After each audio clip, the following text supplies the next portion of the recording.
Halos ra ang discrepancy sa manual audit sa resulta sa milabay ng eleksyon. Presyo sa shabu, misugod na pagkaparato, mga nagnegosyo na nahadlok. Kapin sa 600 honor students sa pampubliko nga tunghaan na hire sa summer job sa Kapitolyo.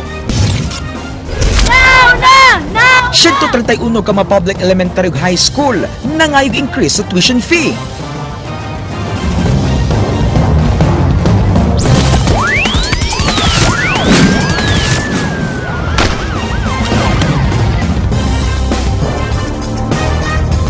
Maayong hapon Subo o Kabisayan.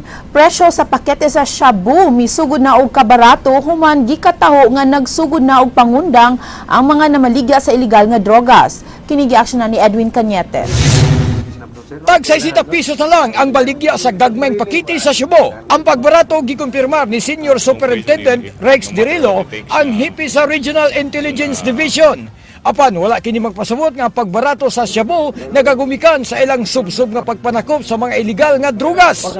Mato ni Dirillo nga ang kahadlok sa mga drug lord sa paglingkod sa bag-o niya nga presidente Rodney Duterte mo'y hinungdan nga ilang gidali sa pagbaligya ang tanan nila mga stock og barato.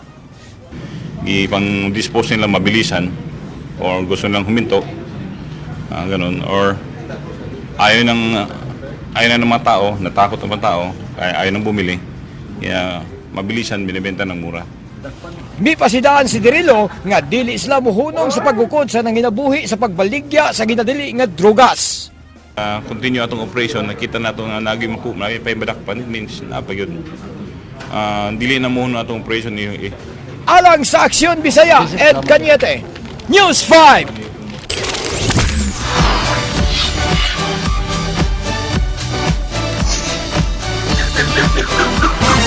Kapulisan nangandam na sa ipatuman sa security sa pag-abli sa klase karong buwana. Kini gi-aksyon na ni Edwin Cañete.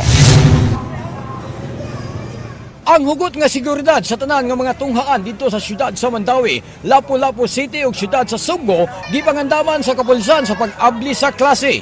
Ang hipi sa PRO7 nga si Direktor Patrocinio Cominador mimando na sa tanang hipi sa pagpatuman sa police visibility sa matag tunghaan. Ang hipi sa Cebu City Police Office nga si Senior Superintendent Benjamin Santos mibutya nga sa 118 ka tunghaan dinhi sa Sugbo, 199 ka pulis ang iyang gipakatap. Apil sa iyang i-deploy mao ang mga barangay tanod sa matag barangay nga adunay tunghaan gawas sa Police Mobile Patrol nga mag-grouping. The police will be deploying 199 police personnel to guard the gates when school opens. Ang hipi sa Mandawi Police Office nga si Senior Superintendent Jonathan Cabal nagkaniyon nga dili lang ang mga tunghaan mo'y ilang gibantayan sa pag-abli sa klase. Apil na nini ang mga pawn shop o mga dagkong mall sa syudad. To the banks and to the pawn shops where pwedeng maging deterrence din ang ating mga kapulisan. 200 sa ka pulis nga ipakatap sa nagkadiyang tunghaan dito sa siyudad sa Lapu-Lapu aron masiguro nga luwas ang mga tinunan sa dautan nga mga panghitabo gikan sa mga mapimuslanon sa higayon. Apil sa gibantayan sa Lapu-Lapu Police mao ang pantalan og airport alang sa tanan nga mga tinunan nga mangabot og mugikan sa Sugbo. Airports, the wharves for incoming and outgoing yung mga uuwi at sa kailang mga probinsya for the opening of classes.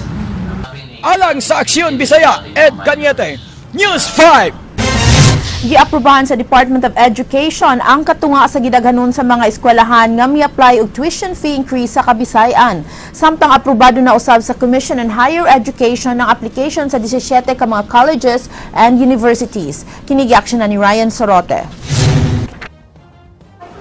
Gikan sa 778 ka mga private elementary high schools sa Kabisayan, 132 niini ang mi-apply og tuition fee increase alang sumaabot ng school year. Sukad Mayo 19, aprobado na sa Department of Education ang tuition fee increase sa 68 ka mga private schools. Pending hangtod karon ang application sa laing 24 ka matungaan gikan sa 13 ka mga school divisions. Labing daghan og dunay mi-apply increase ang mga tungaan gikan sa probinsya sa Bohol nga gisundan sa dakbayan sa Sugbo, lalawigan sa Sugbo ug Talisay City. Ang grade level lang atong mostly sa private schools nga ilahang kuan gi applyan og increase na sa kindergarten nya sa elementary o sa secondary.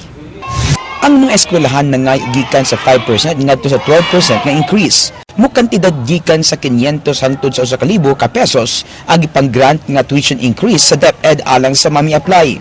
Mahimo nga maprobahan dayon sa Quality Assurance Unit sa DepEd 7 ang application kung kompleto lang ang mga dokumento nga gikinahanglan. Katong na-accept na mo, na-receive sa division office or here in the regional office o May 15, mao na to i-process na to. Pero after na wala na, kaya na mo naman to deadline na to. 70% sa increase gamiton alang sa increase sa suhulan sa mga magtutudlo, samtang ang hibilin nga 30% alang sa ubang mga operation costs. Samtang sa Commission on Higher Education, kapin sa 20 ka colleges ug universities ang mi-apply yung increase og 17 ini ang naaprubahan na. Karong Hunyo 6, hukman sa CHED ang ilang application sa increase human sa pag-assess sa ilang application. Alang sa Action Bisaya, Ryan Sorote, News 5. Mga militanteng pundok sa mga magtutudlo nagrally alang sa pagprotesta sa pagpatuman sa K-12 program sa Department of Education. Kinigaksyonan ni Ryan Sorote. Gitapukan sa mga militante nga pundok ang buhatan sa Department of Education Region 7 aron sa pagprotesta batok sa pagpatuman sa K-12 program. Gibabagan sa mga security guard ang mga nagrally apan gipasud sila sa compound. Matud nila, gidali-dali sa pagpatuman ang K-12 program bisan dili pa andam ang mga tungaan o mga teachers. Panawagan nila nga ihunong ang pagpatuman sa programa. Kinahanglan pag yun napan na sila'y mga consultations nga buhaton sa mga teachers. Kay kami go'y nag-implement, kami ang nakahibaw. Pipila sa ilang gipakita nga problema ang kakuwang sa mga classrooms ug mga magtutudlo alang sa senior high school.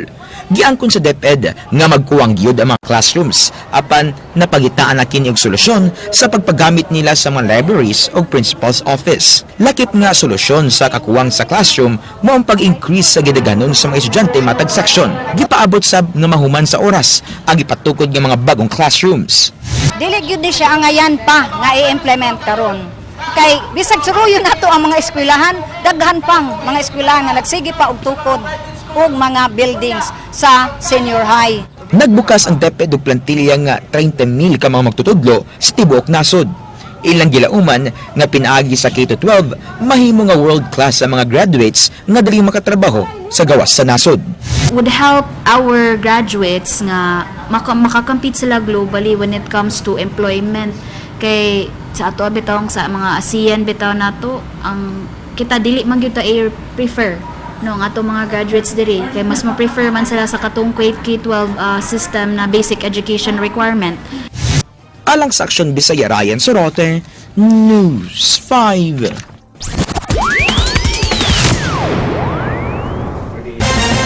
Kontrolado na karon sa kapulisan ang isla sa Banacon sa lungsod sa Hetafe, Bohol, human kini nahimong baluarte sa napatay nga drug lord. Apan nabalaka karon ang kapulisan nga dauton sila sa mga lumulupyo niini sa himuon nga investigasyon din 5 ka tawo ang napatay. Kini giaksyonan ni Edwin Cañete. Sila biktima sa nalimit sa nato opportunity. Mato ni PRO7 Director Chief Superintendent Patrocinio Cominador, human nga napatay sa mga pulis si Rowin Secretaria alias Yawa o mga kauban. Gibantayan karon ang isla sa mga sakop sa Regional Public Safety Battalion. Now, gikontrolor na sa karon sa atong kapulisan ang Banacon Island. However, we know for a fact, let's be practical about this, most of those people are dependent upon Yawa, no? Tungod kay nabuhong ang taga-Banacon ubos sa napatay nga drug lord, mato ni Komenador, dili malikayan nga adunay manggawas nga dautan ang mga pulis sa himuon nga investigasyon. Ilang nasayran nga ang isla sa Ulango, himuon nga transshipment point sa drugas o gihatod dito sa isla sa Banacon o na pa ipakatap sa syudad sa Lapu-Lapu, Cordoba, Barangay Ermita, Barangay Pasil, Ilabida sa Bohol. Mutagak diha ug ato tanawon diha duol ni siya ang Banacon sa Lapu-Lapu na ang atong air terminal. Duol ni siya sa seaports nato sa Cebu City area.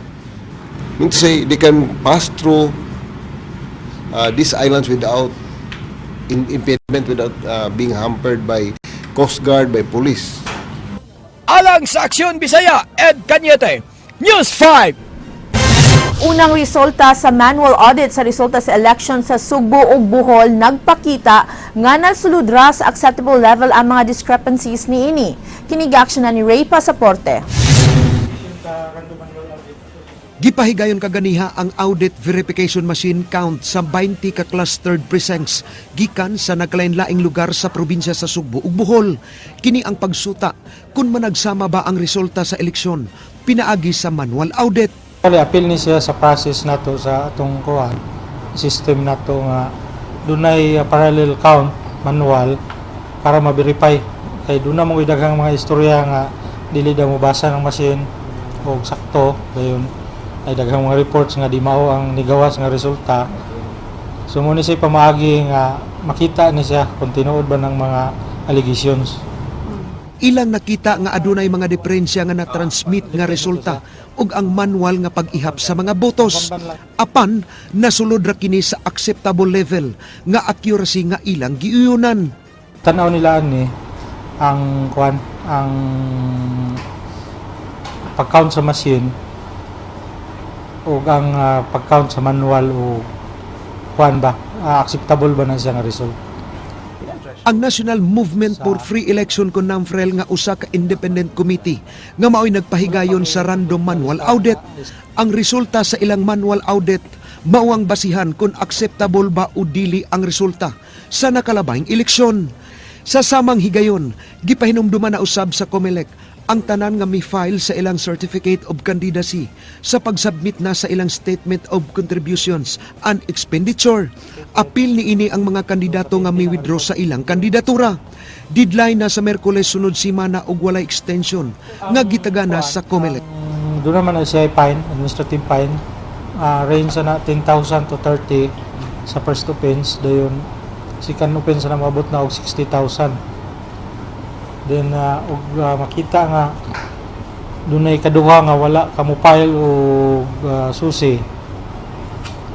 Dunay proceedings sana, dunay kanang penalty, perpetual disqualification to run for public office. Meaning, kung siya nidagan siya itong 2010 or 13, nidagan siya 2013, wala siya ni fine, ni usap siya atong election. Okay, kung siya ni fine.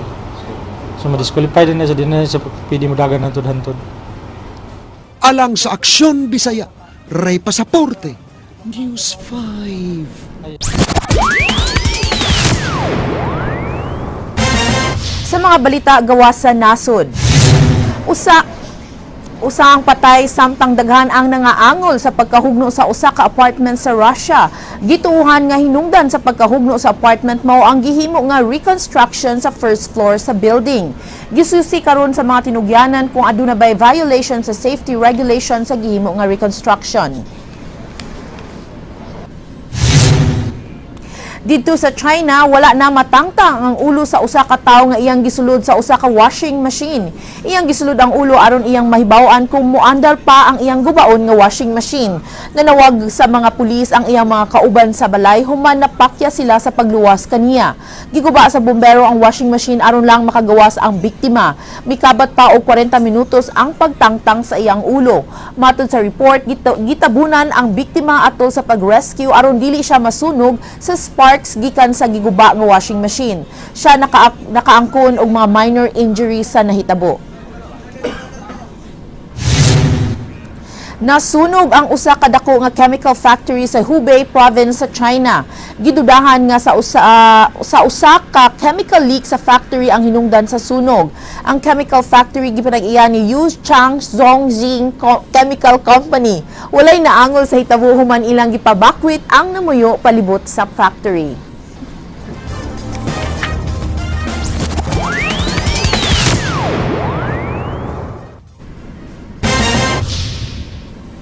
Usa ka motorsiklo ang napasok sa usa ka 10-wheeler truck didto sa Barangay Tejero kagabi.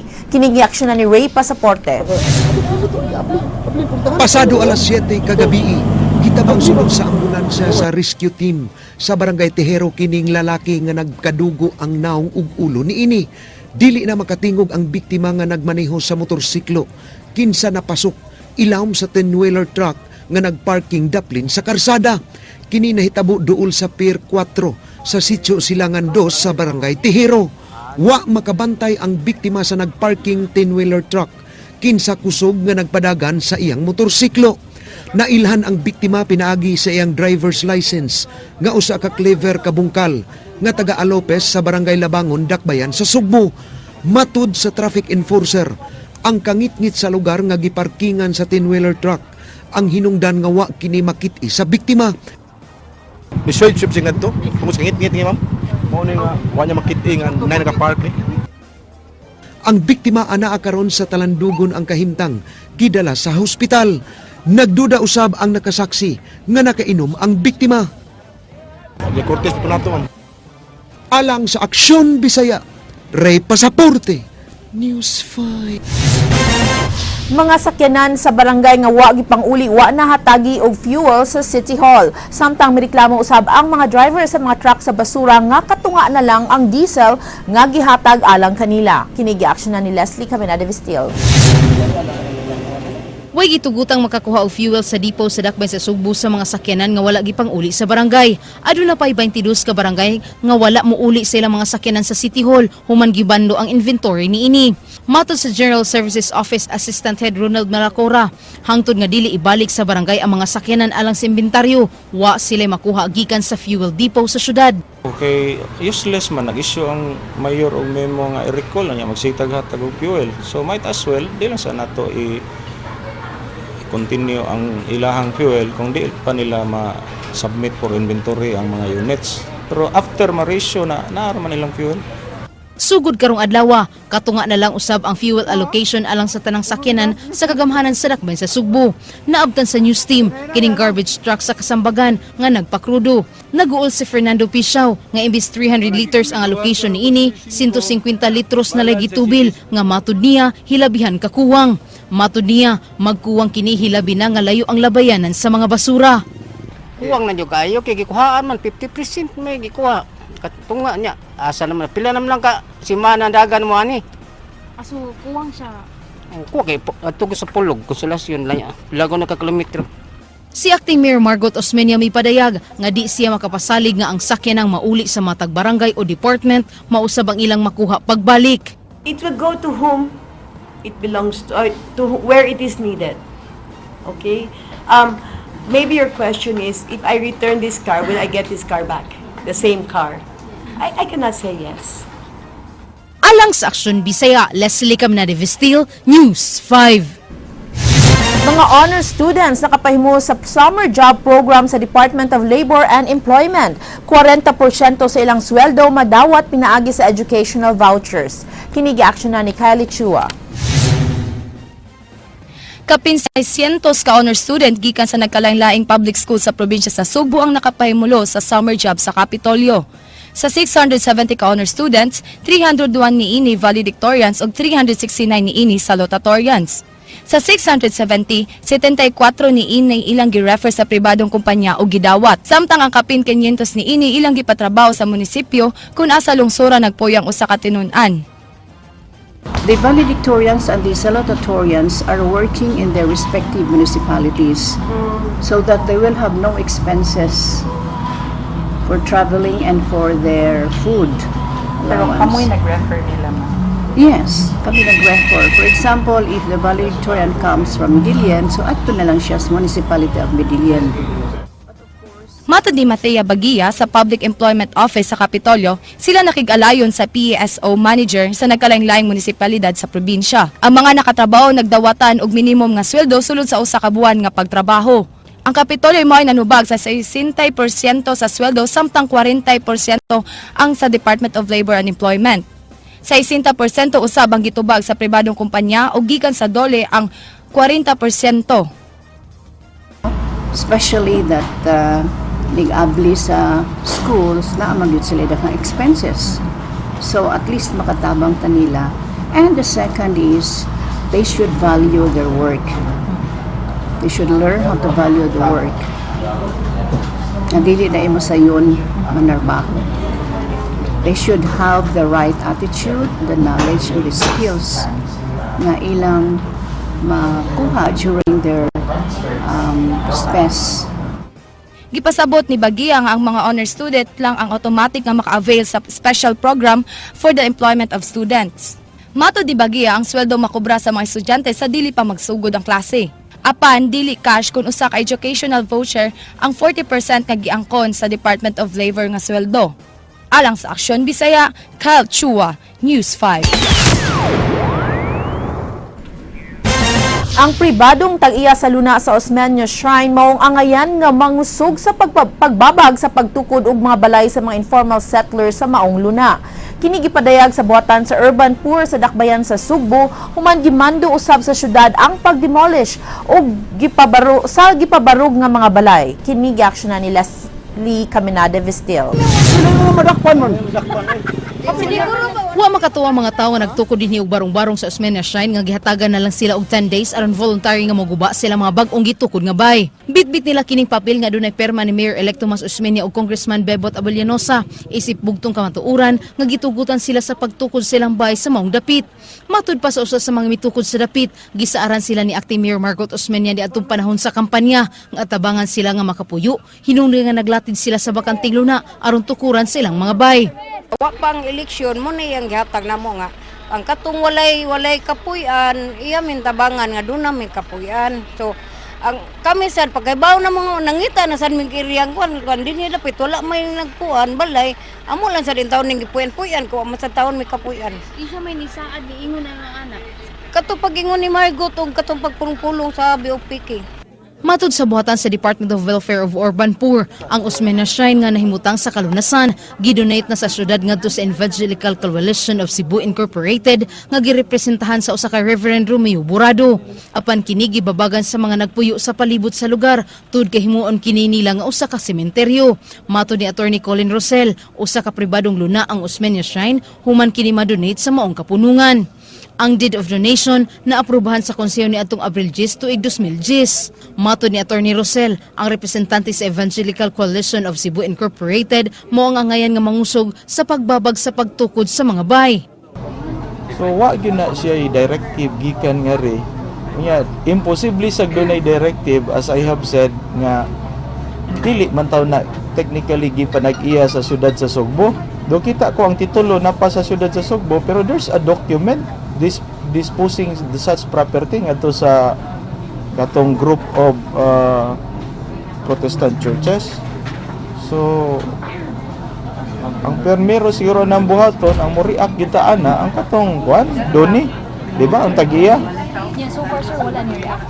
Wala ni duol diri sa City Hall. Sukad-sukad sa naay katong mga incidents na in the past. O magkikita sa representative sa katong mga doni makaduda lang sa dong ka ngayon duda libre man ta nga magduda nga kung nay mahitabo sa usa ka butang nga dunay tag-iya ang tag-iya mugawas gyud na pero sa kadaghanan abot sa newspaper radyo ug kuan wa man gyud na mugawas ang tag-iya ang pagduda mao ni basig at that time magidonate wa gyud ang mga tag-iya. Mihangyo si Acting Mayor Margot Osmeña ngadto sa mga nagtukod na og panimay sa dapit nga gubo na lang og di ipadayon ang ilang gipangtukod tud kay illegal man kini. Because they have no rights to be, they have no right to be there. Right? There is the law. Alang sa Aksyon Bisaya, Leslie Caminade Vestil, News 5. Ipatuman sugod sa klase ang curfew sa mga menor de edad sa mga syudad sa Mandaue ug Lapu-Lapu. Alas 10 sa gabi hangtod sa alas 4 sa kadlawon ang curfew sa mga minor sa Dakbayan sa Mandaue. Samtang sa Lapu-Lapu ang curfew sa mga menor de edad magsugod gikan sa alas 11 sa gabi hangtod sa alas 5 sa sayong buntag. Ang hepe sa kapulisan sa Dakbayan sa Mandaue nga ang mga menor de edad nga estudyante sa Knight High School dili nila dakpon gawa sa nag-standby sa mga internet cafe. Implementing the ordinance that was passed by the city council.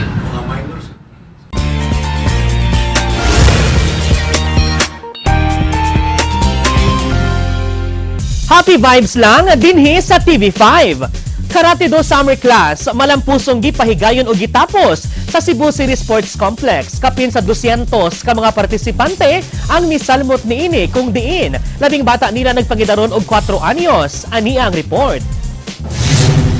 Kitapos ni atong adlawng Domingo ang usa ka buwang summer class sa Karate Do nga gipasiugdahan sa Okinawan Shorin Rio sa Cebu City Sports Center. Ang Karate Do adunay kapin 200 ka mga sakop nga misamot sa summer class diin ang ilang pinakabata 4 anyos. Usa sa mga misalmot mao si Ethan Jose Dacua nga matud pa mapasalamaton kayo siya nga nakaapil sa Karate Do summer class aron siya maisugon ug aron sab siya makaprotektar sa iyang kaugalingon ug sa iyang pamilya. Ganahan ko ma-black belt para mas strong. Self-defense. Ang head instructor sa Karate Do nga si Joseph Winnie de la Rosa, mipadayag nga ang disiplina mo'y usa sa ilang gitudlo nga makatunan sa mga kabatan-unan. Matod pa ni de la Rosa, mas maayong makaton og Karate Do ang mga kabatan-unan aron sa makabaton kini og self-confidence. 95% effective yun kayo. Sabi na ang mga bata ron, ibaw ka, high-techs na kayo tanan ba? Munang at least nasa gamay nga exercise, tapos sila mga jutay nga silang kaugmaon ba? Future. Ang labaw sa Cebu City Sports Center nga si Ricky Ballesteros, mihulagway nga mas nagkadaghan karon ng ilang enrollees kumpara sa miaging tuig. Matod pa ni Ballesteros, mas maayong ipa-enroll ang mga kabataan sa mga bisan unsang summer activities aron di kayo kini mababad sa mga gadgets o guban pang mga buluhatonon nga makadaot kanila. We're very happy nga ang mga parents, they trusted their kids, their children, trained here at the Cebu City Sports Center. And I hope that they will continue, and they aspire to become an Olympian. Alang sa walay karapusang mga chika, umani ko ninyo matag alas 8 sa buntag, weekday sa Rated JP sa Radyo 511.9 News FM Cebu. Ako si JP Laucot Serang, author of The Gay Nagkanayon. Alam mo kung sino ang taong mahirap kalimutan? Yun yung taong hindi pa nagbabayad ng utang. Agay!